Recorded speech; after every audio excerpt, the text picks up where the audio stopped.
Story സ്പേസിലേക്ക്, ഈ കഥയിടത്തിലേക്ക് പ്രിയപ്പെട്ട എല്ലാവർക്കും സ്വാഗതം. ഇന്ന് നമുക്ക് ഒ ഹെൻറിയുടെ ഒരു കഥ കേൾക്കാം. അച്ചടിച്ച അക്ഷരങ്ങൾക്കുള്ളിൽ. ഡോക്ടർ ആശുപത്രിയിലെ ജോലി ഉപേക്ഷിച്ചിട്ട് വളരെ കാലം കഴിഞ്ഞിരുന്നു. പക്ഷേ എപ്പോഴെങ്കിലും പ്രത്യേക താല്പര്യം വേണ്ടിവരുന്ന രോഗികൾ എത്തുമ്പോൾ ഡോക്ടറുടെ കുതിരവണ്ടി ആശുപത്രിയുടെ ഗേറ്റിൽ ഉണ്ടാകുമെന്ന് ഉറപ്പായിരുന്നു. സുന്ദരനും ചെറുപ്പക്കാരനും ഉയർന്ന വരുമാനമുള്ളവനും തൊഴിലിൽ ഉന്നതനും 6 മാസങ്ങൾക്ക് മുമ്പ് അയാളെ ആരാധിക്കുന്ന സുന്ദരിയായ പെൺകുട്ടിയെ വിവാഹം കഴിച്ചവനുമായ ഡോക്ടറുടെ ഭാഗ്യം തീർച്ചയായും അസൂയ ഉണർത്തുന്നതായിരുന്നു. അയാൾ വീട്ടിലെത്തുമ്പോൾ 9 മണി കഴിഞ്ഞിരുന്നു. കുതിരക്കാരൻ കുതിരകൾ അഴിച്ചുകൊണ്ടുപോയി. അയാൾ സാവധാനം പടികൾ കയറി. വാതിൽ തുറക്കപ്പെട്ടു. ഡോറായുടെ കൈകൾ അയാളുടെ കഴുത്തിൽ ചുറ്റി വരിഞ്ഞു. അവളുടെ നനഞ്ഞ കവിളുകൾ അയാളുടെ കവിളുകളിൽ അമർന്നു. റാൽഫ്, അവൾ പറഞ്ഞു. അവളുടെ ശബ്ദം സങ്കടം കൊണ്ട് വിറയ്ക്കുന്നുണ്ടായിരുന്നു. നിങ്ങൾ ഒരുപാട് താമസിച്ചു. എന്നും വരുന്ന സമയത്ത് വന്നില്ലെങ്കിൽ ഞാൻ എന്തുമാത്രം വിഷമിക്കുമെന്ന് നിങ്ങൾക്ക് ചിന്തിക്കാൻ പോലും കഴിയില്ല. ഞാൻ നിങ്ങളുടെ ഭക്ഷണം ചൂടാറാതെ സൂക്ഷിച്ചിട്ടുണ്ട്. നിങ്ങളുടെ രോഗികൾ എൻ്റെ അടുത്തു നിന്ന് നിങ്ങളെ വളരെ നേരം മാറ്റി നിർത്തുന്നത് കൊണ്ട് എനിക്ക് അവരോട് അങ്ങേയറ്റം അസൂയ തോന്നുന്നുണ്ട്. എനിക്ക് വിധിക്കപ്പെട്ടിട്ടുള്ള കാഴ്ചകൾ കണ്ടതിന് ശേഷം തിരിച്ചു വരുമ്പോൾ നീ എത്രമാത്രം ആരോഗ്യവതിയും സുന്ദരിയുമാണ്. സ്വന്തം പ്രേമഭാചനത്തിനെ ശരിക്കും മനസ്സിലാക്കിയിട്ടുണ്ടെന്ന് ബോധ്യമുള്ള ഒരു പുരുഷൻ്റെ സാങ്കല്പികമായ ആത്മവിശ്വാസത്തോടെ അവളുടെ നിഷ്കളങ്കമായ മുഖത്ത് നോക്കി പുഞ്ചിരിച്ചുകൊണ്ട് ഡോക്ടർ പറഞ്ഞു. ഞാൻ മുകളിൽ പോയി വേഷം മാറുന്നതിനിടയിൽ എൻ്റെ കാപ്പി ഒഴിച്ചു വയ്ക്കൂ. അത്താഴം കഴിഞ്ഞ് ഡോക്ടർ ഏറ്റവും ഇഷ്ടപ്പെടുന്ന ചാരുകസേരയിൽ ഇരുന്നു. അവൾ അവളുടെ മാത്രം ഇരിപ്പിടമായ കസേരക്കയിൽ ഇരുന്നു കൊണ്ട് അയാളുടെ ചുരുട്ട് കത്തിക്കാൻ വേണ്ടി തീപ്പെട്ടി ഉരച്ചു. അവൾക്ക് അയാളെ അവൾക്ക് മാത്രമായി കിട്ടിയതിൽ ആഹ്ലാദമുണ്ടെന്ന് തോന്നി. ഓരോ സ്പർശനവും ഒരു തലോടലായിരുന്നു.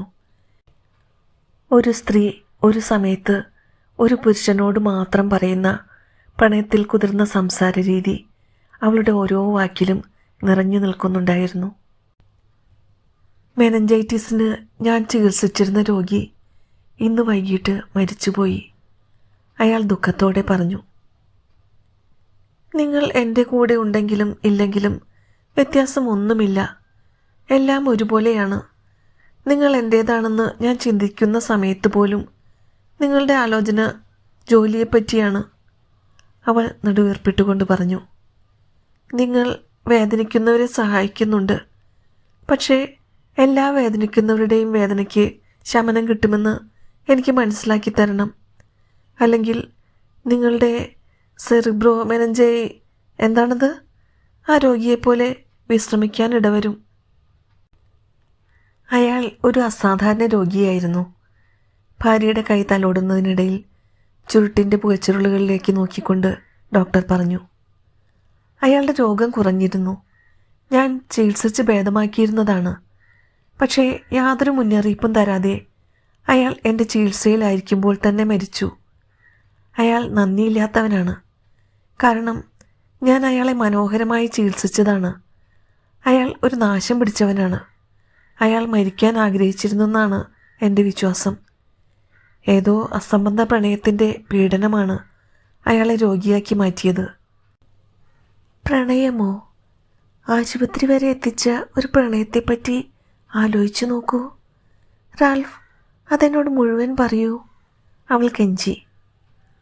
ഇന്നു രാവിലെ വേദന കൊണ്ട് പുളയുന്നതിനിടയിലാണ് അയാൾ അതെന്നോട് പറയാൻ ശ്രമിച്ചത്. അയാൾ തല കാൽവിരൽ തൊടുന്നതുവരെ പിന്നോട്ട് വളഞ്ഞു. അയാളുടെ വാരിയലുകൾ ഉടയുമെന്ന് തോന്നി. എന്നിട്ടും ജീവിതകഥ പറയുന്നതിൽ അയാൾ വിജയിച്ചു.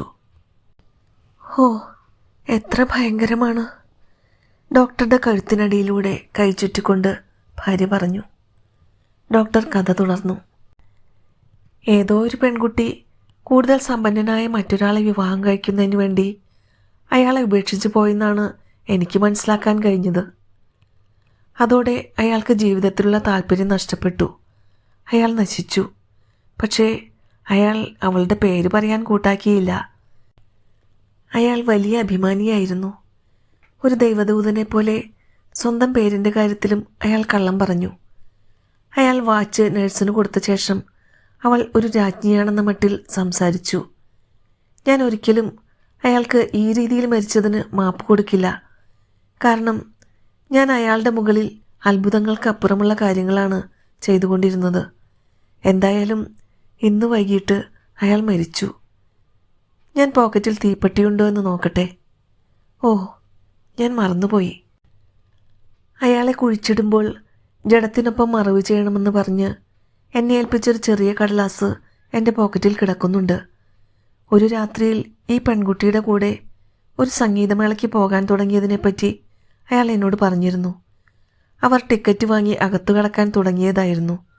പക്ഷേ അതിനു പകരം അവർ നിലാവ് ആസ്വദിച്ചുകൊണ്ട് ചുറ്റിത്തിരിഞ്ഞു. അവൾ സംഗീതമേളയുടെ ടിക്കറ്റ് രണ്ടായി കീറി.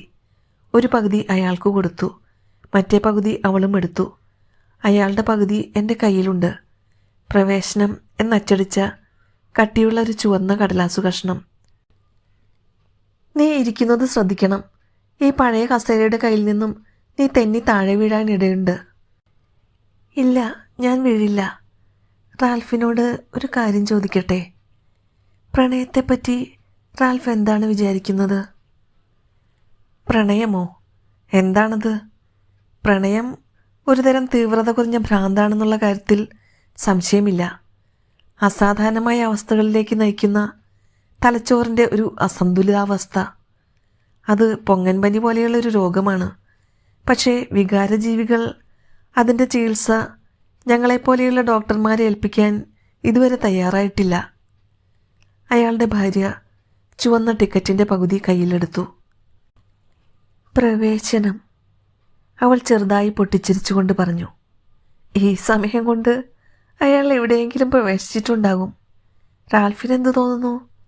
ഞാൻ പറഞ്ഞത് ശരിയല്ലേ? ഡോക്ടർ ചുരുട്ട് കത്തിച്ചുകൊണ്ട് പറഞ്ഞു. എവിടെയെങ്കിലും പ്രവേശിച്ചിട്ടുണ്ടാകും. ചുരുട്ട് വലിച്ചു കഴിഞ്ഞ് റാൽഫ് മുകളിലേക്ക് വരണം, അവൾ പറഞ്ഞു. എനിക്ക് അല്പം ക്ഷീണമുണ്ട്. ഞാൻ റാൽഫ് വരാൻ വേണ്ടി മുകളിൽ പോയി കാത്തിരിക്കും. ശരി, ഡോക്ടർ പറഞ്ഞു. പോയി കിടന്ന് നല്ല സ്വപ്നങ്ങൾ കാണാൻ ശ്രമിക്കൂ. അയാൾ ചുരുട്ട് വലിച്ചു കഴിഞ്ഞ് മറ്റൊന്നിനും തീപിടിപ്പിച്ചു. അയാൾ മുകളിലത്തെ നിലയിലേക്ക് പോകുമ്പോൾ 11 മണി കഴിഞ്ഞിരുന്നു. അയാളുടെ ഭാര്യ മുറിയിലെ വിളക്കിൻ്റെ തിരി താഴ്ത്തി വെച്ചിരിക്കുകയായിരുന്നു. അവൾ കിടക്കയിൽ നഗ്നയായി കിടക്കുകയായിരുന്നു. അയാൾ അടുത്തു ചെന്ന് തല കൈകളിലെടുത്തുയർത്തി. ഉരുക്കിൽ തീർത്ത ഏതോ ഉപകരണം നിലത്ത് വീണ് കിലുങ്ങി. അവളുടെ മുഖത്തുകൂടി ഇഴഞ്ഞിറങ്ങുന്ന ചോര കണ്ട് അയാളുടെ രക്തം കട്ടപിടിച്ചു. അയാൾ വിളക്കിനടുത്തേക്ക് പാഞ്ഞു ചെന്ന് ഗ്യാസ് വിളക്കിൻ്റെ വെളിച്ചം കൂട്ടിവെച്ചു. വിളിച്ചു കൂവാൻ വേണ്ടി വായി തുറന്നപ്പോൾ മേശപ്പുറത്ത് കിടന്ന ചുവന്ന ടിക്കറ്റിൻ്റെ കാണാത്ത പകുതി കണ്ട് ഡോക്ടർ നിമിഷ നേരത്തേക്ക് നിശബ്ദനായിപ്പോയി. 2 പകുതികളും കൃത്യമായി യോജിച്ചു. അയാൾക്ക് വളരെ എളുപ്പത്തിൽ അത് വായിക്കാൻ കഴിഞ്ഞു. പ്രവേശനം 2 പേർക്ക്. ഓ ഹെൻറിയുടെ ഈ കഥ ഇവിടെ അവസാനിക്കുന്നു.